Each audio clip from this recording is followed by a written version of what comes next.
Maligayang pagkatuto. Ikaw ay nasa Module 14 ng Edukasyon sa Pagpapakatao, Baitang 10.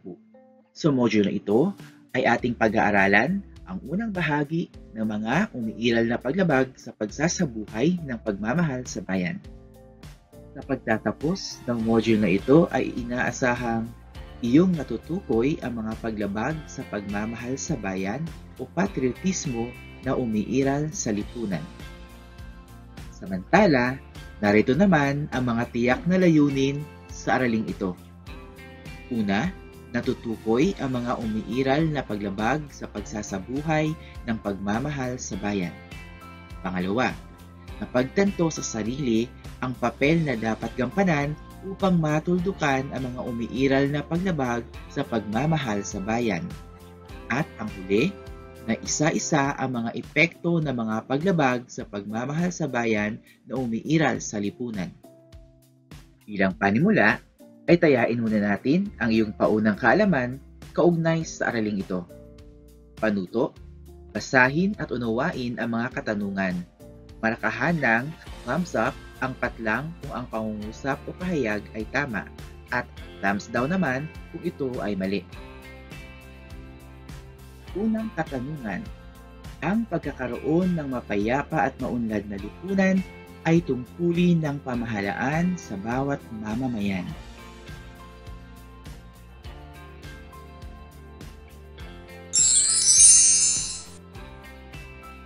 Ang tamang sagot ay dalawa. Ang kabutihang panlahat ang maituturing na pinakamataas na mithiing nais matamo sa isang lipunan.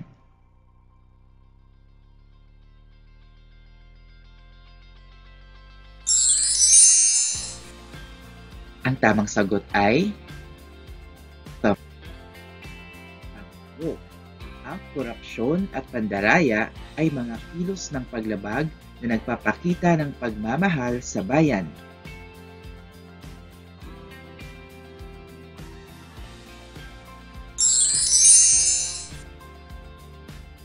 Ang tamang sagot ay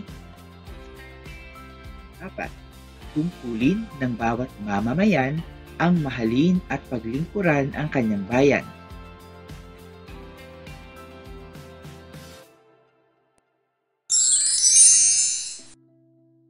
Ang tamang sagot ay siyempre.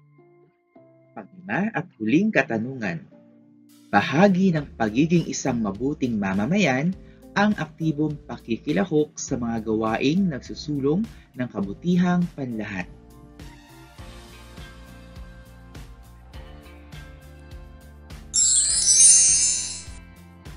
Ang tamang sagot ay, sa puntong ito, ay atin namang tayain ang iyong natutunan sa mga nagdaang aralin.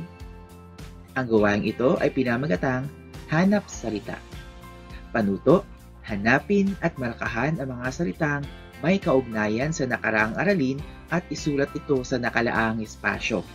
Mayroon ka lamang 1 minuto upang gawin ito. Simulan mo na!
Narito ang ilan sa mga salita. Pagmamahal, patriotismo, bansa, nasyonalismo, kultura, kaugalian, tradisyon, relihiyon, makabagong bayani, at kabutihang panlahat. Ngayon ay dumako na tayo sa ating aralin. Ang lipunan ay binubuo ng mga individual na may iisang mithiin. Pinakamataas na mithiin nito ay ang mapabuti ang bawat bahaging bumubuo rito. Ang pagkakaroon ng isang mapayapa, makatarungan at maunlad na lipunan ay nakasalalay sa kamay ng bawat mamamayan. Sa makatuwid, ang kalagayan at kaanyuan ng lipunan ay salamin ng mga uri ng mamamayang meron nito. Mithiing makamit ang kabutihang panlahat ay may isa sa katuparan lamang kung naipapamalas ng bawat individual ang paggalang sa sarili, kapwa-tao, pangangalaga sa kalikasan, at pagmamahal sa bayan. Ang pagpapamalas ng mga pagpapahalagang ito ay isang makabuluhang ambag ng bawat mamamayan hindi lamang sa bansa kundi mismo sa sarili. Ayon kay San Juan Pablo XXIII, ang dignidad ng persona ng tao ay kasama sa kanyang karapatan na maging bahagi sa aktibong pakikilahok sa lipunan upang makapag-ambag sa kabutihang panlahat. Kaugnay nito, bilang bahagi ng lipunang Pilipino, na ipapamalas po ba ang mga katangian ng pagiging isang mabuting mamamayan? Alin sa mga pagpapahalaga at kilos na iyong ipinamalas ang nagpapakita ng pagmamahal sa bayan at alin naman ang hindi? Sa bahaging ito ay atin nang alamin ang mga umiiral na paglabag sa pagsasabuhay ng pagmamahal sa bayan at mga epekto nito. Patuto, unan ng mga angkop na titik ang mga bilog upang mabuo ang mga salita o pahayag na tumutukoy sa mga kilos ng paglabag sa pagsasabuhay ng pagmamahal sa bayan. Meron ka lamang 1 minuto upang gawin ito.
Narito ang ilan sa mga salita at pahayag na tumutukoy sa mga umiiral na paglabag sa pagsasabuhay ng pagmamahal sa bayan.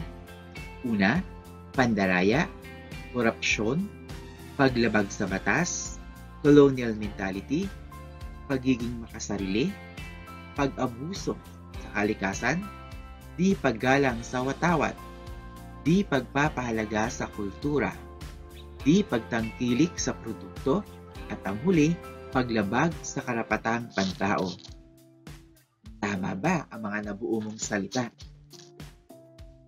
Ang pandaraya, korupsyon, paglabag sa batas, colonial mentality, pagiging makasarili, di paggalang sa watawat, pang-aabuso sa kalikasan, di pagpapahalaga sa kultura, paglabag sa karapatang pantao, at di pagtangkilik sa produkto ng bansa ay ilan lamang sa mga paglabag na umiiral sa ating lipunan. Alin sa mga nabanggit na paglabag ang madalas mong gawin at bakit?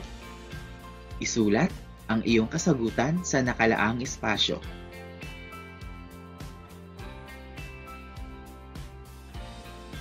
Kung ikaw ay gumagawa ng alinman sa mga paglabag na ito, nangangahulugan lamang na ikaw ay walang pagpapahalaga sa ating inang bayan. Bilang isang responsableng Pilipino, dapat nating iwasan ang mga paglabag na ito. Bagkus, kailangan nating gawin ang mga kilos na nagpapakita ng malasakit at pagmamahal sa bayang ating kinabibilangan. Dahil ito ay ating tahanan at tungkulin natin ito bilang mamamayan. Tandaan na ang bawat paglabag na ating ginagawa ay hadlang sa pagkakaroon ng mapayapa at maunlad na lipunan na kung saan tayo ay nabibilang. Sa kabilang banda, ano ang maaaring mangyari kapag nagpatuloy ang mga paglabag na ito? Sagutan ang kasunod na gawain. Mga epekto ng mga umiiral na paglabag sa pagmamahal sa bayan. Panuto. Sagutin ang tanong sa loob ng speech box. Gawing gabay ang cloud words sa ibaba. Isulat ang iyong sagot sa nakalaang espasyo. Ano ang maaaring maidulot ng mga umiiral na paglabag sa pagsasabuhay ng pagmamahal sa bayan, sa sarili at sa bansa sa kabuuan? Meron ka lamang 1 minuto upang gawin ito. Simulan mo na.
Ngayon ay isa-isahin natin ang mga epekto ng mga paglabag sa pagmamahal sa bayan.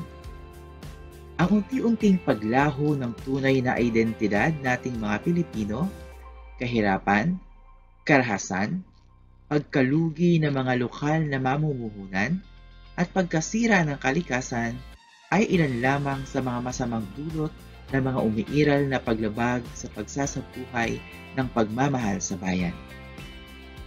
Higit sa lahat, ang mga paglabag na ito ay nagsisilbing balakid sa pag-abot at pagsulong ng kabutihang panlahat sa ating lipunan. Ngayon kapatid mo na ang mga umiiral na paglabag at epekto nito sa ating lipunan, ay marahil handa ka na para sa kasunod nating gawain. Bilang pagbubuod sa araling ito at tanda ng iyong pangako sa bayan, panuto, dugtungan ang pahayag. Ang aking panata sa bayan. Ako ay buong pusong nangangako na iiwasan ko ang mga kilos ng paglabag sa pagsasabuhay ng pagmamahal sa bayan katulad ng dahil batid kong ito ay magdudulot lamang ng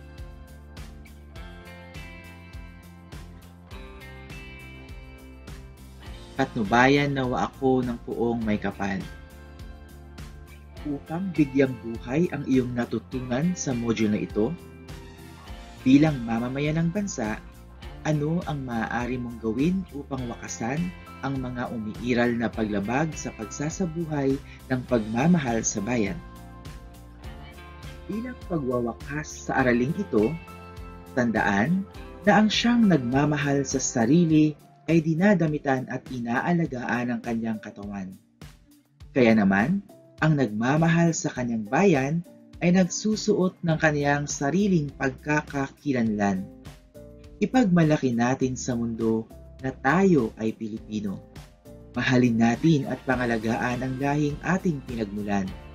Mga kilos ng paglabag ay iwasan. Hatid nito'y mga suliraning pasakit sa bayan. at sa mga mamamayan nitong dito ay nananahanan. Husay! At muli ay napagtagumpayan mong matapos ang modulo ito. Subalit, huwag kalimutang gawin ang mga kalakip na pagsasanay at sagutan ang panapos na pagsusulit sa module na ito. Maraming salamat! Hanggang sa muli, paalam!